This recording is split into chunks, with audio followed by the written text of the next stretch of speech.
Isa sa mga huling araw ng Disyembre, naglalaro ng tresilyo sa sala ang Kapitan General kasama sina Padre Sibila, Padre Irene, Padre Fernandez at Simon. Tinanong ni Simon sina Padre Sibila at Padre Irene kung ano ang kanilang itataya. Ano ba ang maitataya namin? Ang general ay makatataya ng anumang maibigan, ngunit kami mga pari. Kayo ni Padre Irene ay magbabayad ng pagkakawang gawa, panalangin, at kabaitan. Alam ninyong ang kabaitang taglay ng bawat isa'y hindi katulad ng mga brilyanteng na paglilipat-lipat ng kamay. Pinagbibili na sa isa, pinagbibili pa sa iba. Kung gayoy, papayag akong bayaran na lamang ng mga pangako. Sa halip na magbayad ng kwalta, ay sasabihin na lamang na lilimutin ng 5 araw ang karalitaan, ang kababaang loob, ang pagkamasunurin, ang kalinisang ugali, ang pagkamahabaging at iba pa. Maliit na bagay laban sa aking brilyante. At tinapik ni Simon sa balikat ang general. At ito naman, ang ibabayad dito sa akin ay 1 vale sa 5 araw na pagkabilanggo o 5 buwan o 1 utos ng pagpapatapon na walang nakatalang pangalan o 1 utos sa Gwardiya Sibil na barilin sa daan ang taong parurusahan, samantalang ito'y ipinaghahatid-hatiran. Ano naman ang mapapala ninyo? Malaki! Ang nais ko'y lipulin ang lahat ng may masasamang budhi. May isa pang makaraigin yata o makaraig. Isa sa mga huling araw ng Disyembre, pinag-usapan din ang tungkol sa pagtuturo ng wikang Kastila.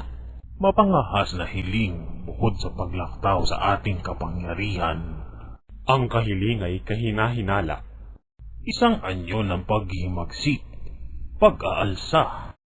Ang kahilingay pamumunuan ng mga binatang naghahangad ng mga pagbabago at kayabangan.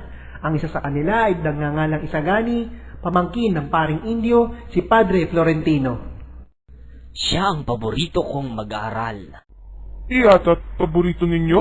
Muntik na kaming magsuntukan yan sa bapor. Napakawalang galang na itinulak din ako.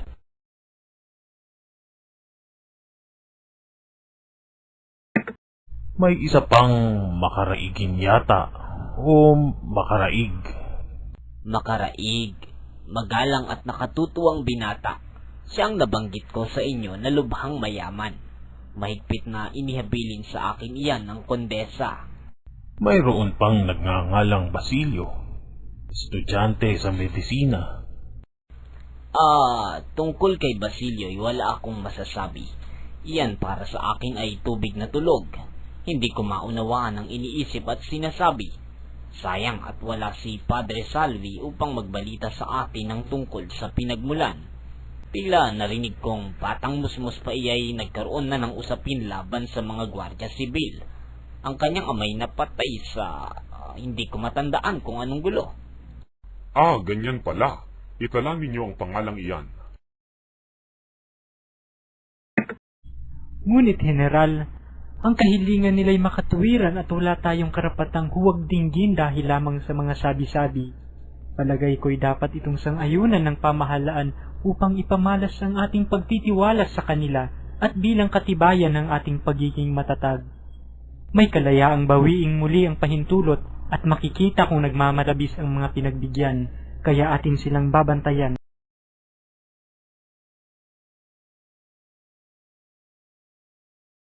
Bago natapos ang usapan, Aking General, naririto ang anak na babae ni Kabesang Tales at nagmamakaawang palayain na ang kanyang ingkong na dinakip sa halip ng kanyang ama. Hindi ba pwedeng mananghali muna ng matahimik? 2 araw na ito ng kanyang pagtungo rito. Kaawa-awang bata. Siya, pasulatin ang kalihim ng isang utos sa tenyente ng Gwardiya Sibil upang palayain ng matanda. Hindi na nila masasabing hindi ako mapagpatawad at maawain.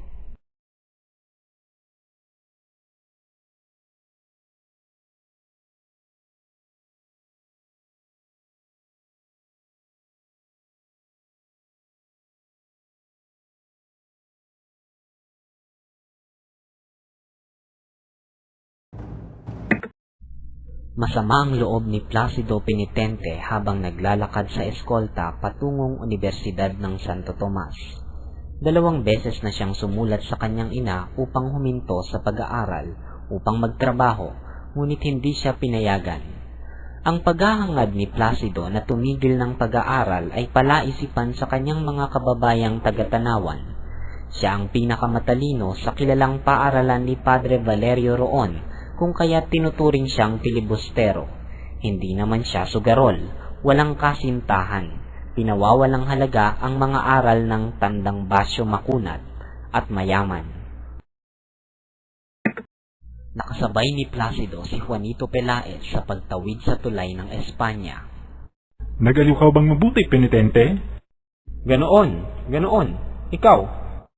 Masayang masaya. Naanyayahan ako ni Padre Camora na magbakasyon sa kanilang bayan. Sumama ako, at sapagkat maraming magagandang dalaga, hinaranan naming lahat. Napakasaya, walang bahay na hindi namin pinanhik. Nakakilala kami ng isang mangmang, katipan yata ni Basilio. Napakaulol ni Basilio. Aanhin kaya niya ang isang dalagang hindi marunong ng wikang Kastila. Walang yaman at naging alila pa. Napakasungit niya, ngunit maganda. Isang gabi hinambalos ni Padre Camora ang 2 naghaharana sa kanya. Buti na lamang at hindi sila napatay. Masungit pa rin siya tulad ng iba'y may mangyayari rin sa kanya balang araw. Malakas na humalakak si Juanito samantalang tiningnan siya ng masama ni Placido. Nang sila'y nasa universidad na at naghihintay sa mga propesor, isang karwahe ang huminto na naging sanhi ng bulong-bulungan ng mga binata. Bumaba sina Paulita Gomez, ang katipan ni Isagani, at Doña Victorina. Ngumiti at buong giliw na binati ng Doña si Juanito na yumukod sa harapan nito ng buong galang. Namula naman si Isagani, ngunit kiming nagpugay. Habang papunta sa kanyang klase si Placido, tinawag siya ng isang estudyante upang lumagda sa isang papel. Mamaya na, ibig ko munang mabasa. Napakahaba, hindi mo ba nakikita? Si Macaraigat ang iba'y humihiling na makapagpatayo ng isang Akademya de Castellano, bagay na isa lamang kalokohan. Mamaya na, nagsimula ng klase ko. Nasa titik o na ang propesor sa pagtawag sa pangalan ng mga estudyante nang sumungaw si Placido sa pinto ng kanyang klase. Aalis na sana siya dahil natawag na ang kanyang pangalan, ngunit naisip niyang malapit na ang kanilang pagsusulit at hindi man lang siya natatanong o napapansin ng propesor. Inisip niyang ito na ang pagkakataong siya'y makilala. Katumbas ito ng pagpasa sa loob ng 1 taon. Kaya pumasok si Placido ng walang ingat. Pakaladkad niyang nilakad ang kanyang sapatos.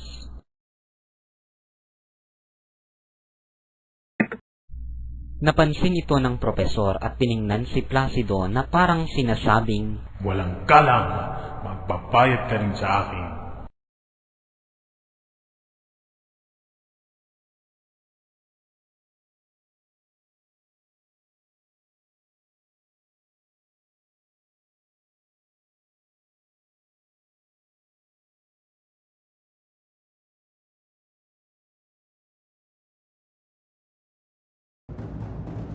Ipinaulit binasa ng propesor sa pisika na si Padre Milion ang mga isinaulong aralin ng walang labis at walang kulang. Isang binatang mataba na mukhang laging inaantok ang naghikab at nag-inat. Nakita siya ng propesor. Antukin! Ano ka? Tamad! Alam mo ba ang iyong leksyon? Pansin ni Padre Milion si Juanito na isa sa kanyang kinagigiliwan sa klase. Sige, Juanito, sagutin mo ang tanong ko. Ang nasa likuran ba'y nakapagpapabago sa nasa harapan o hindi? Hindi alam ni Juanito ang sagot. Hinudyatan niya si Placido, ngunit ito may hindi alam ang sagot. Habang nakatingin sa ibang estudyante ang propesor, niyapakan niya si Placido, sabay sabing, Bulungan mo ako! Dali! Bulungan mo ako! Lubhang nasaktan si Placido, kaya napasigaw siya. Aray! Napakahayop mo!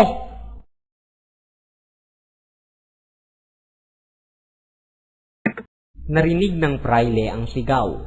Nakita at nahulaan ang nangyari. Tinawag nito si Placido. Ikaw magaling na tagapulong.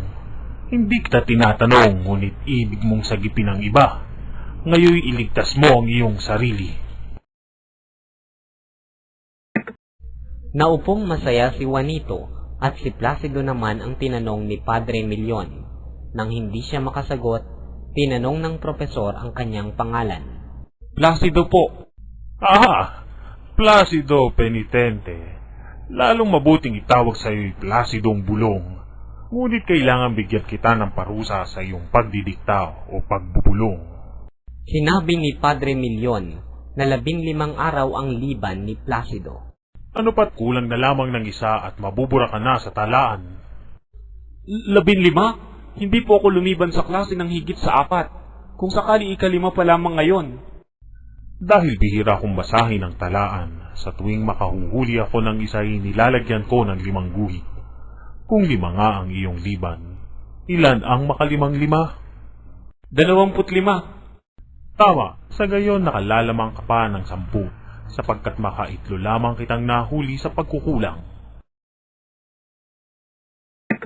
Nang binuksan ni Padre Milion ang talaan upang dagdagan ng 1 guhit si Placido dahil sa hindi niya pagsagot araw-araw, nagsalita si Placido. Ngunit Padre, kung lalagyan po ninyo ako ng bawas sa leksyon ay dapat pong alisin ninyo ang di ko pagpasok na ililagay ninyo sa akin. Hindi ko po maisip kung paanong ang wala sa klase ay makapag-uulat ng leksyon. Di yata't hindi mo naunawaan at hindi mo naisip. Iloso po na hindi na pumasok sa klase, hindi pa marunong ng leksyon. Tama na, Padre. Tama na. Mailalagay po ninyo ang lahat ng guhit na ibig ninyong ilagay. Ngunit wala kayong karapatang laitin ako. Hindi na ako makatitiis sa inyong klase. At umalis si Placido nang walang paalam. Nagulat ang klase. Ang gayong pagsagot ay hindi pa nasasaksihan kailanman. Ang nabiglang propesor ay napakagatlabi at tatangutangong nagbabala habang pinagmamasdan ang papalayong estudyante.